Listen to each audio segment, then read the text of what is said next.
Pai, do Filho e do Espírito Santo. Amém.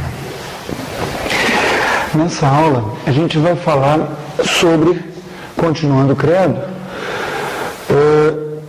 por que Nosso Senhor é Nosso Senhor. O que quer dizer isso? Quer dizer, a gente começou com o credo, né? Chegamos agora na parte que trata que nós cremos em Jesus Cristo, seu único Filho, foi a aula passada, Nosso Senhor. O que quer dizer Nosso Senhor? É uma expressão que hoje em dia para muita gente parece não fazer muito sentido. Porque o que é esse senhorio de Deus, de nosso Senhor Jesus Cristo? Bom, a primeira coisa é, evidentemente, uma superioridade gigantesca. Isso dá para a gente entender. A gente, quando está falando com a pessoa que é mais velha, ela vai tratar a gente de você, a gente vai tratar ela de Nosso Senhor, a gente vai tratar ela de Senhor. Se o Senhor puder fazer tal coisa, por favor, o Senhor pode vir, enquanto ele vai nos chamar de você. Quer dizer, já é uma dica, né? A gente chama de Senhor aquele que é superior a nós, um chefe, uma pessoa mais velha. E Nosso Senhor, ele é superior a nós. Por quê? Porque ele é homem e ele é Deus. Ele ser Deus significa que tudo que existe, foi ele que criou e é ele que mantém a existência. Como nós vimos quando nós falamos de Deus Criador. Quer dizer, essa parede aqui, por que essa parede não desaparece no nada? Porque Nosso Senhor a mantém a existência. Então, ele é todo poderoso, ele é infinitamente poderoso, ele é infinitamente maior do que a gente. Mas ele também é um de nós, porque ele assumiu a natureza humana. Então ele é ao mesmo tempo homem e Deus. E isso é uma coisa que faz com que ele seja, e ao mesmo tempo, um de nós e alguém infinitamente superior a todos nós, por ele ser Deus. Um de nós por ser homem, superior a todos nós por ser Deus. Ou seja, só por ele ser Deus e homem, já faria com que ele pudesse, devesse ser chamado de Senhor. Mas, como nós vimos ao tratar de Deus Criador, esse senhorio, ele vai muito além. Nós vimos como Deus mantém as coisas todas em existência. Nós somos, nós vivemos, nós existimos, porque Deus nos mantém. Deus faz com que a gente continue sendo. Se não fosse Deus, como disse uma vez um aluno, de uma expressão tanto quanto grosseira, mas que ajuda a apontar na direção desse entendimento, ele disse: se Deus se distraísse e piscasse, a gente deixava de existir. E é por aí. Deus não se distrai nem pisca. Nem é possível que Deus se distraia ou pisque. Mas é pela ação de Deus, não pela inação, que a gente continua existindo, que a gente existe, que cada criança, quando é gerada no ventre da mãe, Deus cria uma alma nova para ela, e essa alma, e esse corpo, e essa parede, e tudo mais, persiste, porque é da vontade de Deus que persista. Ou seja, Deus mantém as coisas em existência. Não é como algumas pessoas que dizem que Deus criou e depois deixou de lado, esqueceu as leis da física, tomando conta do resto. Não. Quem mantém as leis da física funcionando é Deus. Quem mantém as coisas existindo é Deus. É Deus que mantém tudo existindo. E não só mantém tudo existindo, como governa. E é aí que vem a acepção mais completa, mais perfeita desse entendimento de Jesus Cristo, nosso Senhor. O que quer dizer esse nosso Senhor? Quer dizer nosso governante. Quer dizer aquele que nos governa e governa a nossa vida. Como assim governa a nossa vida? Simples. Todo o universo tem uma ordem. Essa ordem, a gente reconhece, hoje em dia, a sociedade reconhece essa ordem nas leis da física, nas leis que regem o comportamento de tudo. Quer dizer, se a gente pega água e bota lá uma coisa para dar choque na água, para separar oxigênio e hidrogênio, a gente sabe que vai sair dali 2 partes de hidrogênio para 1 parte de oxigênio. Tem uma coisa que a gente pode ter certeza que vai acontecer. Por quê? Porque isso faz parte dessa ordem que foi criada e é mantida por Deus. Poderia perfeitamente ser que a água se transformasse em outra coisa, que a água deixasse de ser água, que o ar que nós respiramos virasse um gás venenoso. Mas isso não acontece, porque existe uma ordem. Todos os dias o sol nasce. Por quê? Porque existe uma ordem. Alguns povos pagãos, inclusive, eles percebiam de maneira errada isso e faziam, os astecas, por exemplo, faziam sacrifícios humanos para garantir que o sol nascesse, para garantir que o sol fosse nascer de novo. Eles percebiam que dependia de Deus o sol nascer, mas eles não percebiam que há uma ordem criada. A nossa sociedade, ela cai no erro oposto. Ela coloca essa ordem criada como se fosse uma ordem que não depende de Deus, uma ordem que funcionasse independentemente de Deus. Então, um astrônomo vai estudar como que os astros se movem e toda aquela coisa que depende de Deus, mas ele vai frequentemente cair no erro de pensar aquilo como um mecanismo de relojoeiro, como uma coisa que funciona por conta própria, uma coisa que não tem quem mantenha, não precisa ser mantida, alguém deu corda uma vez e funciona para sempre. Quando na verdade é algo que vai muito além disso. Quando na verdade é uma ordem que reflete a própria bondade divina, a própria ordem divina. E essa ordem, a gente percebe ela, nossa sociedade percebe essa ordem na ciência. A gente percebe essa ordem nas chamadas ciências exatas. Nos astros que se movem e se consegue, por exemplo, já se descobriram planetas simplesmente pela influência da gravidade em um e outro planeta. Eles veem, não, tem que ter um corpo ali naquele lugar, porque senão as órbitas desses outros não estão de acordo com o cálculo. Tem que ter. Foram ver batata, tinha um planeta lá. Do mesmo modo, os químicos, eles viram que era necessário que houvesse algum elemento químico que tivesse tais e tais propriedades, porque estava um buraco ali na tabela e tem uma ordem naquela tabela periódica. Foram ver, pesquisaram, batata, acharam o corpo químico que estava faltando. Isso acontece porque tem uma ordem. Então essa ordem a gente consegue discernir. De vez em quando toma um susto. Como quando chegaram os primeiros cientistas na Austrália e descobriram que lá tinha um bicho que botava ovo e dava de mamar, coisa que nunca se tinha visto. Mas por outro lado, o funcionamento interno dele, todas as célulazinhas dele, elas estão de acordo com essa ordem. Ou seja, essa ordem, ela funciona até no ornitorrinco que bota ovo e dá de mamar. Mas a nossa sociedade, ela ignora essa ordem naquilo que diz respeito ao homem. Ela ignora a natureza humana. E ela ignora, o que é mais crucial ainda, ela ignora a ordem na sociedade dos homens. Aristóteles dizia que o homem é um animal naturalmente político. A gente poderia traduzir isso também como naturalmente social. O que isso quer dizer? Isso quer dizer que o homem, por natureza, ele procura companhia de outros homens. Ele procura companhia de outras pessoas com as quais ele vai fazer uma sociedade, uma polis. Daí que vem político. Polis quer dizer cidade, sociedade. Ele é, por natureza, então, um ser que vive em conjunto com outros seres, da mesma espécie, da mesma natureza. Um homem que viva só ele, sozinho, isolado no meio do deserto, ele consegue viver? Consegue. Alguns grandes santos fizeram isso. Mas ele vai estar vivendo daquela maneira pela graça de Deus.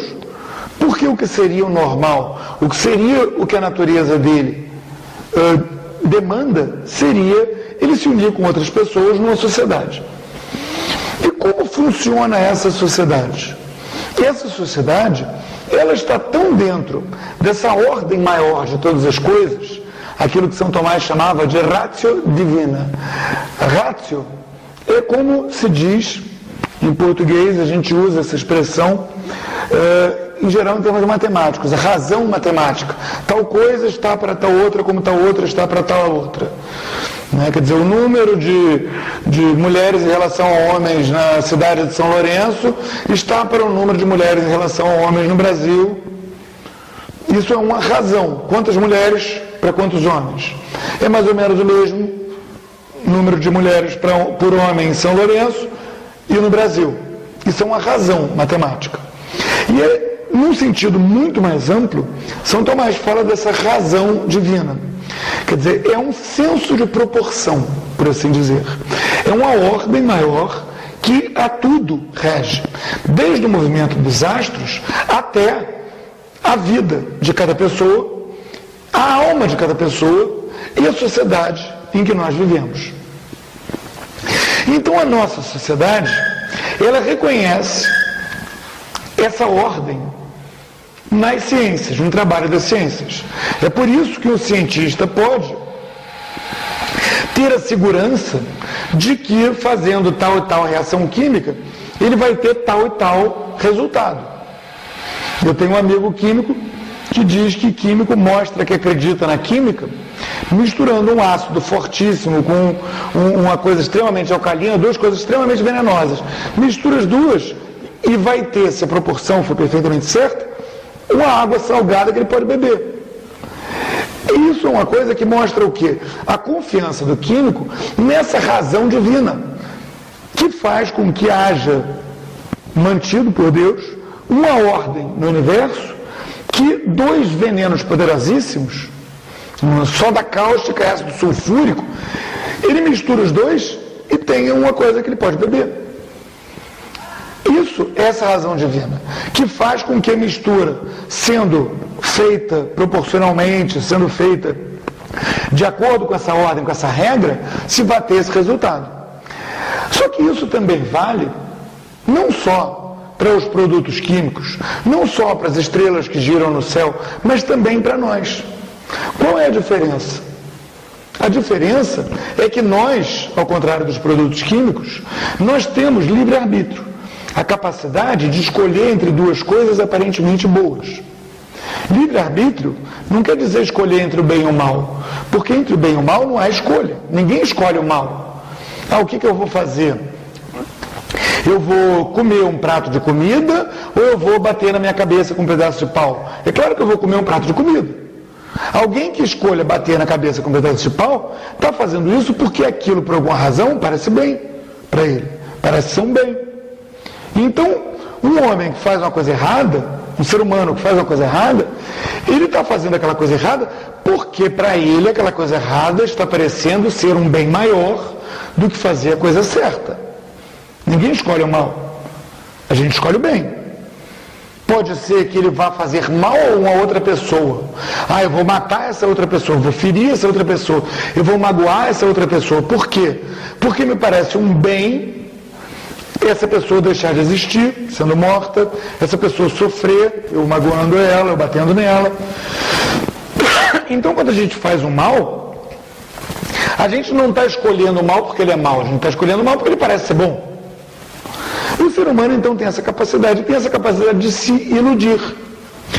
E isso faz com que a gente tenha a capacidade de dizer a Nosso Senhor: eu não quero me submeter ao seu senhorio. Eu não quero que o Senhor seja meu Senhor.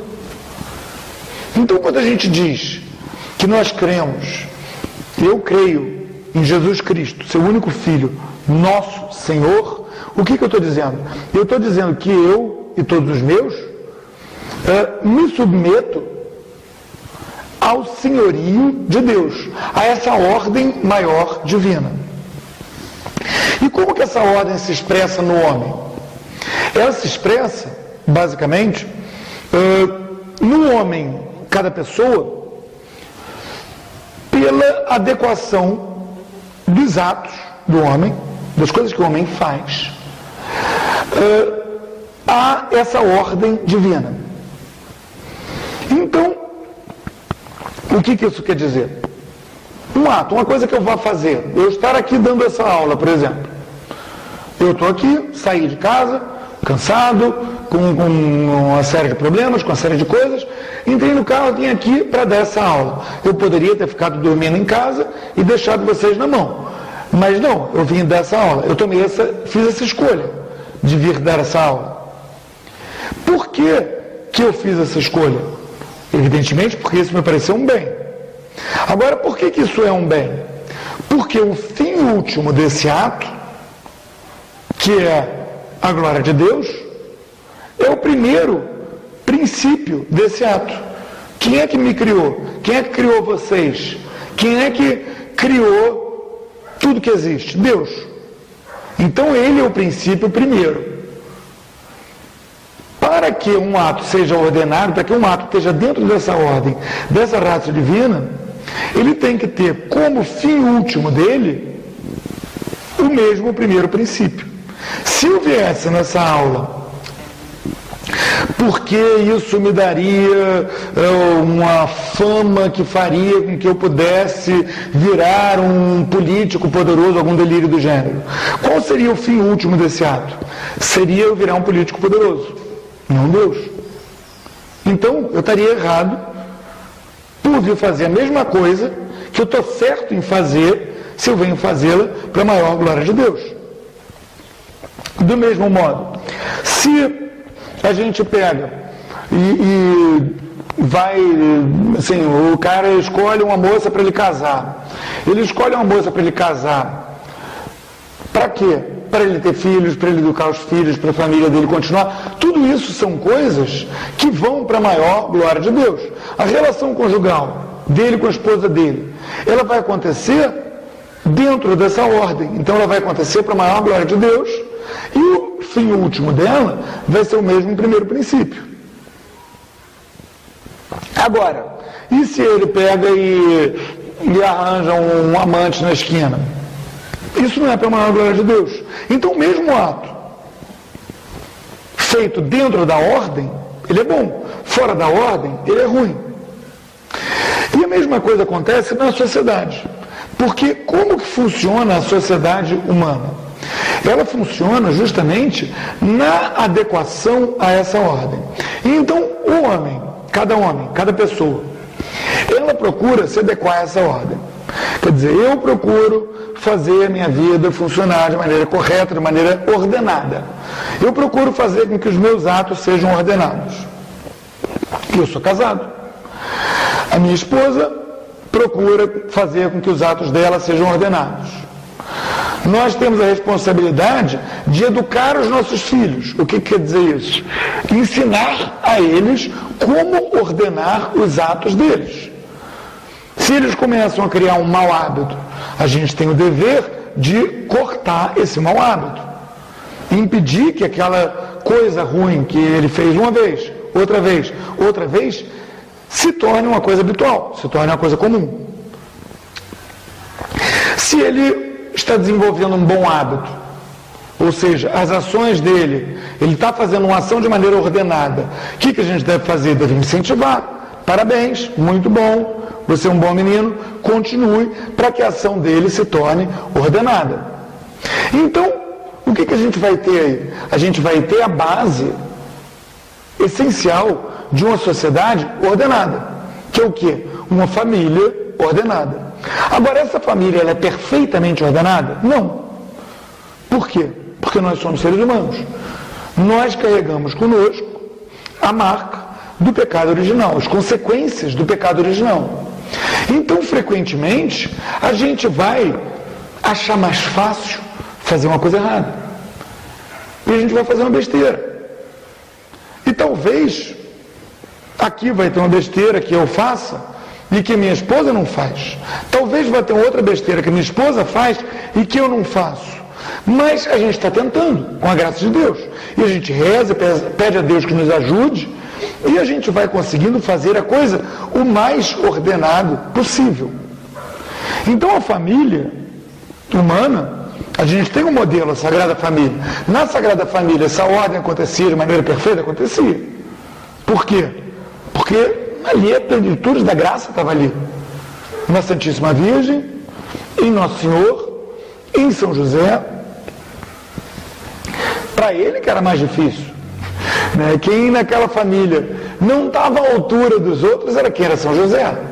Mas mesmo assim, estando do lado de Nossa Senhora, estando do lado do Nosso Senhor, é claro que a ordem dentro da Sagrada Família é infinitamente maior do que a ordem dentro da minha família, dentro da sua família, dentro da família de qualquer pessoa. Mas a gente tenta.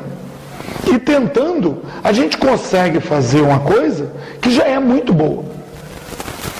E essa família, ela vai ser a base do quê? De uma sociedade ordenada.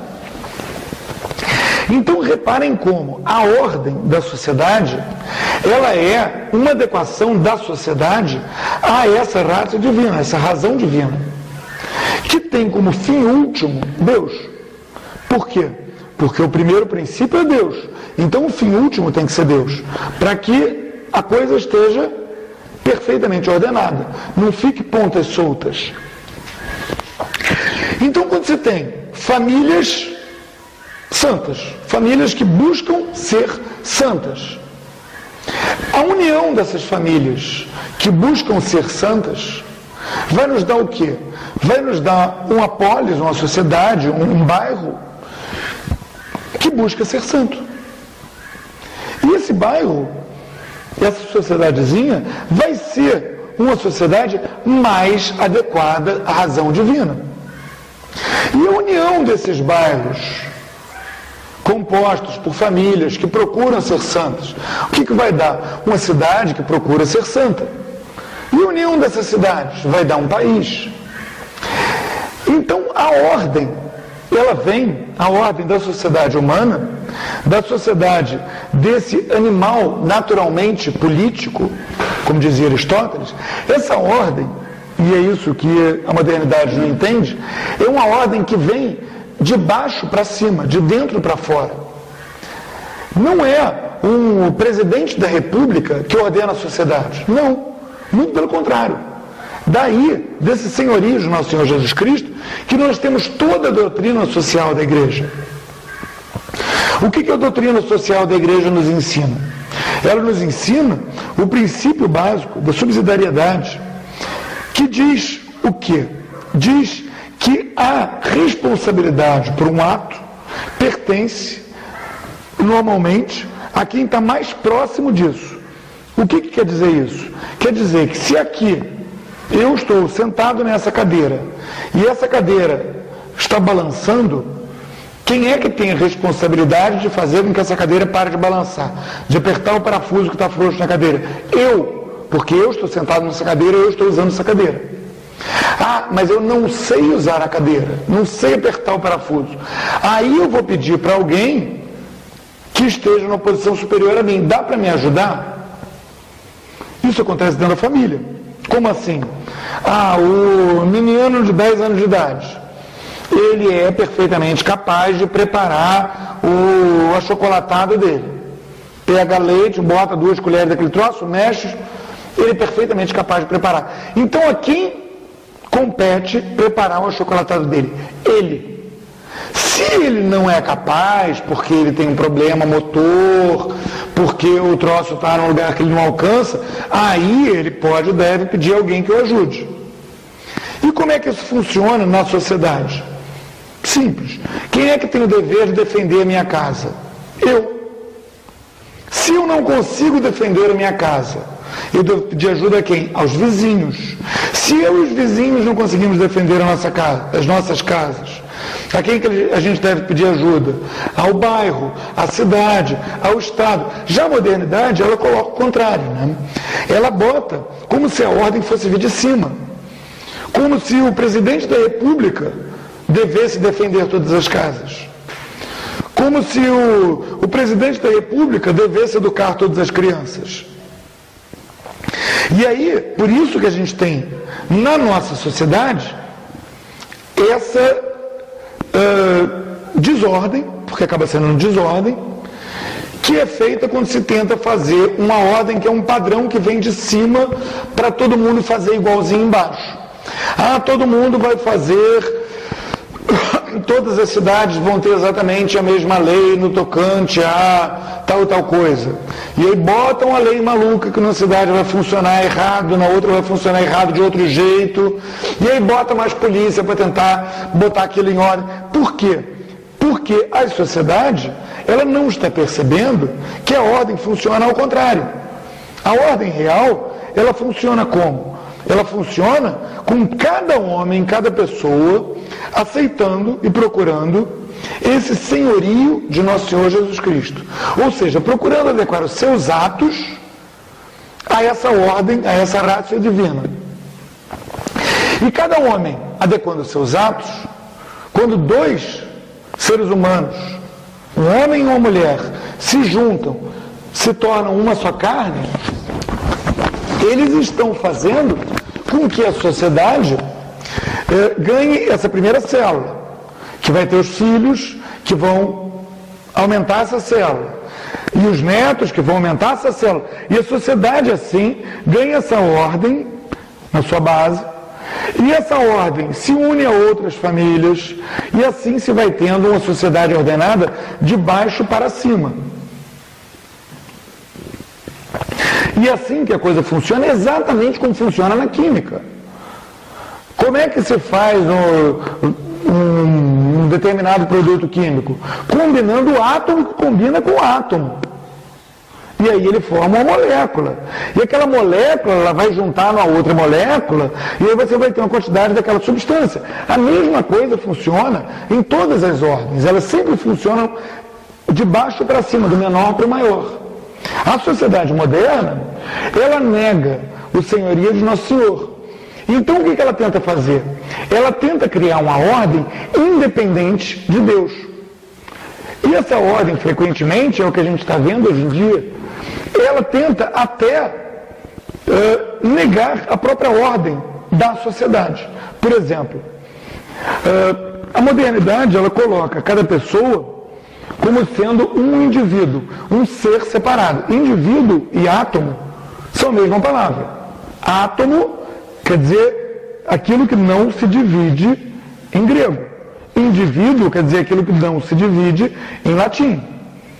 Não é tanto, a gente usa esse termo grego, né? A gente fala um livro em tantos tomos. Tomo quer dizer divisão, pedaço do livro. Então, a sociedade, ela atomiza, a sociedade moderna, ela atomiza o homem. Ela vê cada homem como um indivíduo separado. Aí, essa realidade profunda, que é a base da sociedade, que é a formação de uma família, um homem que se casa com a mulher. Eu amo aquela mulher, me casei com ela. Fiz esse núcleo familiar com ela. Da gente vieram filhos que são um pouco como eu, são um pouco como ela. Isso é a base da sociedade. Já a sociedade moderna, ela nega que exista família. Ela considera que é o governo que está casando aqueles dois, que está fazendo um contrato que pode ser desfeito. Mas isso não existe. Desfazer um contrato de casamento não existe. É você dissolver a ordem da sociedade. Um governo não tem o poder de dissolver a ordem da sociedade.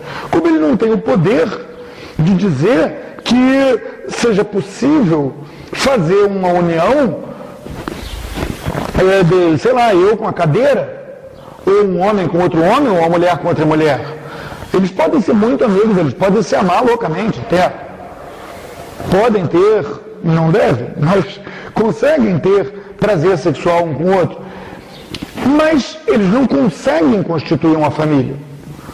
Por quê? Porque como um imã, né? Se você pega as polaridades opostas, elas se juntam e se tornam uma coisa coesa. Se você pega a mesma polaridade, você não consegue colar um no outro. E você não consegue fazer uma família. Você não consegue fazer a ordem da sociedade. Resultado, a sociedade moderna, ela é desordenada intrinsecamente. porque ela nega que a ordem da sociedade venha de baixo para cima. Ela tenta fazer uma ordem que vem de cima para baixo, que é uma ordem artificial, uma ordem que vem de fora, tentando modelar a ordem da sociedade a uma ideia de ordem que alguém teve lá, o mundo vai ser melhor se for assim. Então ela nega o senhorio de nosso Senhor Jesus Cristo. Agora, uma sociedade tradicional, isso a gente pode pegar até uma coisa curiosa, mas a gente pode encontrar isso até em sociedades não cristãs. Sociedades antigas, tradicionais, elas sempre vão ter a ordem de baixo para cima. A sociedade moderna começou a Revolução Francesa, faz o que, 200 e poucos anos atrás, 22 anos atrás, e já está acabando, já está virando bagunça. Não vai durar 300 anos. Dificilmente vai durar 350. Talvez até consiga, mas dificilmente vai durar 350. Agora a gente pega a sociedade chinesa, que durou, sei lá quantos mil anos. O que os chineses diziam? O que Confúcio, lá o sábio chinês, dizia? Primeiro o homem tem que consertar ele mesmo, depois ele tem que consertar a família, depois a família vai consertar o bairro. Ou seja, ele percebia, dentro da sabedoria meramente humana dele, sem recurso à revelação, ele percebia essa ordem divina. Agora, nós cristãos temos algo mais. Nós temos a revelação, que nos permite perceber que essa razão divina, ela não só existe, como aquilo que Confúcio ia chamar de os céus, não é os céus, é uma pessoa, é nosso Senhor Jesus Cristo. E que quando a gente aceita essa ordem, a gente aceita o senhorio de nosso Senhor Jesus Cristo. E aí, como a criança que não consegue fazer o achocolatado dela, a gente, quando a gente não consegue fazer a nossa ordem, quando a gente não consegue ser santo como a gente gostaria de ser santo, a gente tem o recurso à confissão. A gente tem o recurso ao Santíssimo Sacramento. E assim a gente consegue, aos poucos, se consertar, se santificar. E se santificando, a gente vai santificar a nossa família. E santificando a nossa família, a gente vai santificar o nosso bairro, que vai santificar a nossa cidade, que vai santificar toda a nossa sociedade, de baixo para cima. Como um átomo que junta com um átomo faz uma molécula. E essa molécula cola numa outra molécula, cola numa outra molécula, e daqui a pouco você tem uma piscina gigante cheia d'água. Aquilo é uma ordem que vem de baixo para cima. Os átomozinhos de hidrogênio, os átomozinhos de oxigênio que se juntaram nas moléculas de água, e as moléculas de água que se juntaram na outra molécula de água, e aquilo fez água. A água que a gente bebe, que nos mata a sede.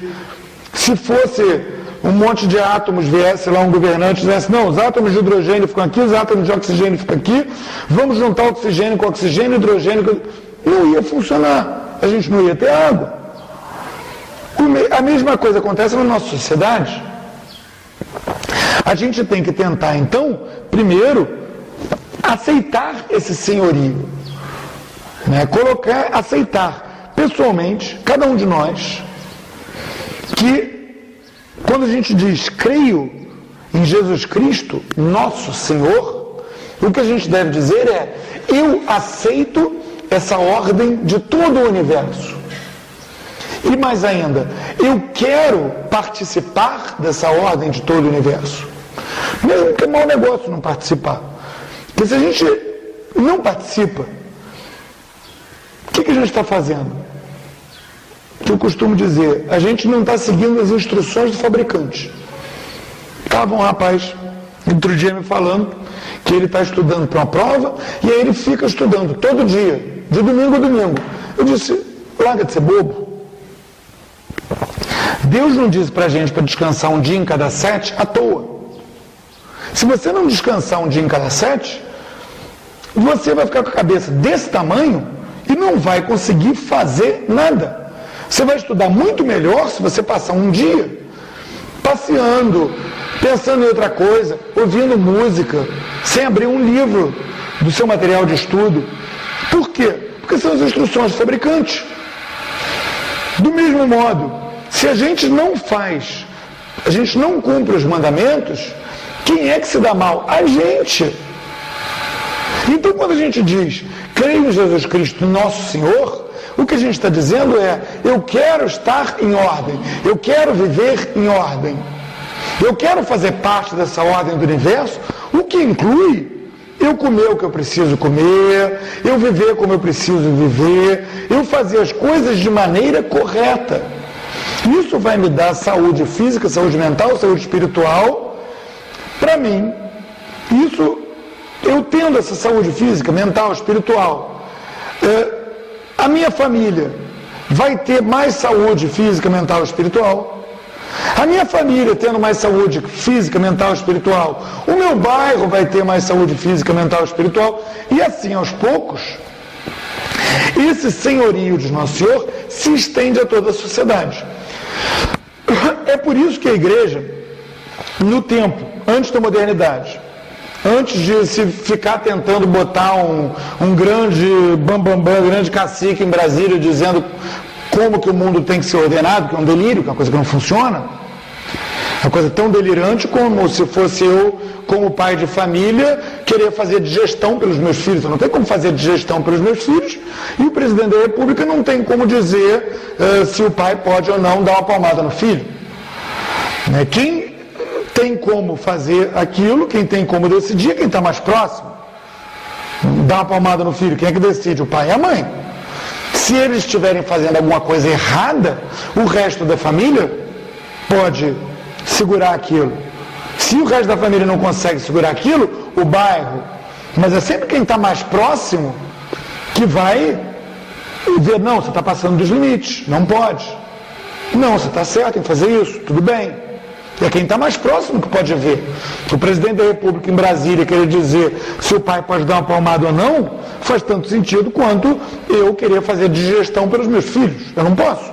São eles que fazem. O máximo que eu posso fazer é, como pai, dizer para eles, olha, não é legal você se entupir de bala. Você tem que comer comida direito. E assim eu vou criar nele um bom hábito e ele vai melhorar, ele vai ter mais saúde física, mental e espiritual. E quando ele constitui família, vai ter uma família mais saudável, por aí vai.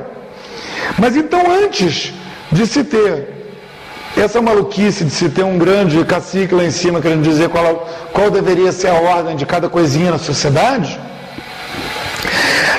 a igreja sempre disse que os estados deveriam ser estados confessionais, ou seja, estado católico. O que quer dizer isso? Isso quer dizer que o estado, o rei, o governante, ele deve ter essa percepção do senhorio de Nosso Senhor Jesus Cristo, que é Rei dos Reis, tem a festa litúrgica de Nosso Senhor Rei dos Reis. Ou seja, ele perceber que ele, como governante, a função dele é ajudar a manter essa ordem de todas as coisas, essa ratio divina. Então a função dele é deixar a família prosperar. A função dele é dar meios para que a cidade possa se santificar. E é por isso que o Estado, por exemplo, sempre reconheceu o casamento de verdade, um homem e uma mulher que se unem para ter filhos, para um ajudar o outro, para aliviar a concupiscência. Isso a sociedade sempre reconheceu. Por quê? Porque o Estado católico, o Estado confessional, como se diz, é um Estado que procura perceber essa ordem de todas as coisas e perceber a função do governante como manter essa ordem, evitar a desordem. A função do governante é agir contra aquilo que sai dessa ordem geral. Aparece um grupo de loucos que começam a tacar fogo nas casas. O governante tem sim que pegar e chamar os cidadãos e dizer, gente, vamos lá ajudar a segurar isso, ajuda a organizar as coisas. Quer dizer, ele tem a função de, como um pai de família, evitar que coisas ruins se instalem na sociedade. Quando essa coisa ruim está tão grande que atinge várias cidades, então o governador do estado pode agir.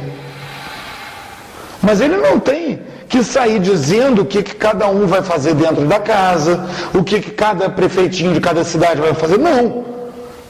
A autoridade do prefeito começa onde acaba a autoridade dos moradores de um bairro. A autoridade dos moradores de um bairro começa onde acaba a autoridade do pai da família. A autoridade do governador começa onde acaba a autoridade do prefeito. A autoridade do presidente começa onde acaba a autoridade do governador. Ou seja, quanto mais alto, menor a autoridade, de acordo com a doutrina social da igreja.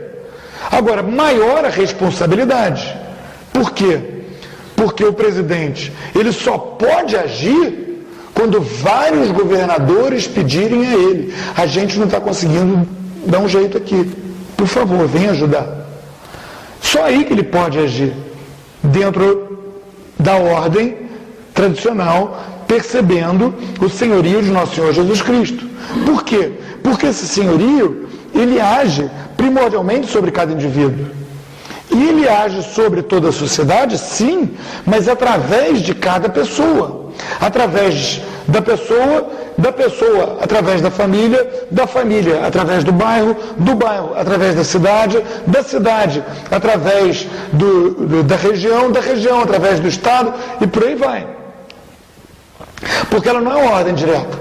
Nosso Senhor não vai pegar e vir aparecer aqui na frente dizendo: não, o giz tem que ser posto aqui e o quadro negro e o apagador aqui. Não. Nosso Senhor age através de cada um de nós. Cada um de nós faz parte dessa ordem da sociedade. Cada um de nós tem o dever de fazer a nossa parte para que a sociedade seja ordenada. Não ficar exigindo com cartazes: o povo unido jamais será vencido, nós queremos que o governo nos dê pão e circo, o emprego, a educação, a saúde. Não.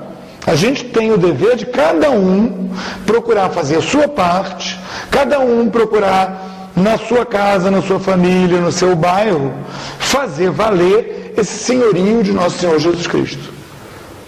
Por quê? Porque a gente diz: creio em Jesus Cristo, nosso Senhor.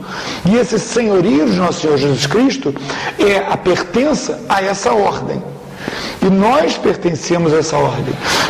Quando nós dizemos o credo, quando nós rezamos o credo, nós estamos reafirmando que nós pertencemos a essa ordem.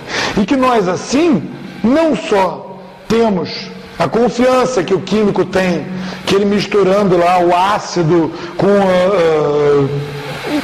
esse negócio de desentupir privada, que é venenoso também, vai conseguir uma aguinha salgada e inofensiva. Mas também nós temos a confiança que nós, buscando a santidade, buscando melhorar, buscando nos inserir dentro dessa ordem, e assim ter saúde mental, física e espiritual, a nossa família vai procurar junta ter essa saúde espiritual, saúde mental, saúde física, e assim nós vamos santificando toda a sociedade, inserindo toda a sociedade dentro dessa ordem, submetendo toda a sociedade ao senhorio de Nosso Senhor. A gente pegar numa sociedade moderna, fazer um estado confessional, olha, pode até ser, vale a intenção, mas o que acaba acontecendo é o que aconteceu na Argentina, que é um estado confessional, tem que ser católico para ser presidente da República. Aí chegou o Menem, que é um político, daqueles políticos, assim, bem politicão mesmo, conta um monte de história, bota dinheiro no bolso, aquela coisa toda. Ele era muçulmano. Resolveu concorrer a presidente, correu na igreja, na esquina, disse: batiza aqui porque eu quero ser presidente. Ele reconhecia o senhorio de Nosso Senhor? Da boca para fora reconhecia. Pode dizer, é melhor que reconheça da boca para fora do que não reconheça? É, até melhor. Mas o que é essencial? É ele reconhecer de verdade. Ele reconhecer que ele, como governante, a função dele é preservar essa ordem querida por Deus de todas as coisas. E essa ordem, ela não é feita assinando um decreto, mandando, fazendo uma regra: não, agora tudo vai ser assim, tudo vai ter um papel carimbado em 3 vias. Isso não funciona. Está cheio de gente que tem carteira de habilitação e não sabe dirigir, e gente que sabe dirigir e não tem carteira de habilitação. Uma coisa que vem de lá de cima, igualzinha para todo mundo, ela não quer dizer nada. Ela gera mais desordem do que ordem. É importante você saber dirigir para dirigir um carro? É. Por quê? Porque aí você vai estar dentro dessa ordem. Uma carteira de habilitação prova que você dirige? Muito teoricamente. Eu conheço gente que não sabe dirigir e tem carteira. Você não ter carteira prova que você não sabe dirigir? Não. Eu conheço muita gente que sabe dirigir bem e não tem carteira. Uma coisa dessa pode até ser útil para isso, para aquilo, pode, mas isso não é ordem.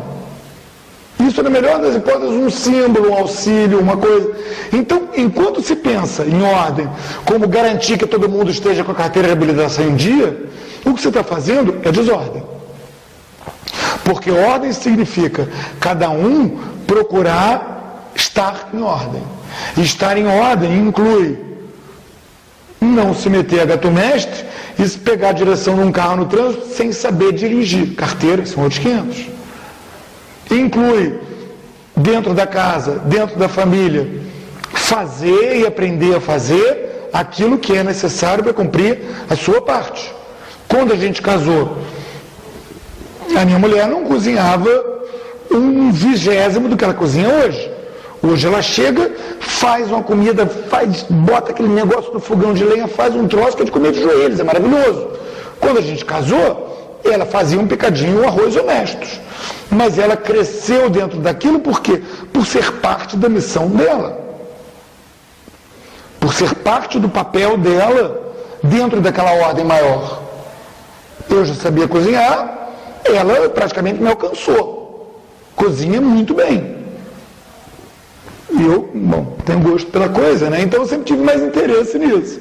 Ela, que não é uma pessoa que curta especialmente, fui pegar e ter esse interesse nisso, por quê? Por perceber que era uma coisa que ela tinha que fazer para estar dentro dessa ordem. Se ela pegasse e ficasse só encomendando pizzas, comendo miojo, ela não estaria fazendo a parte dela, não estaria melhorando, não estaria dentro dessa ordem.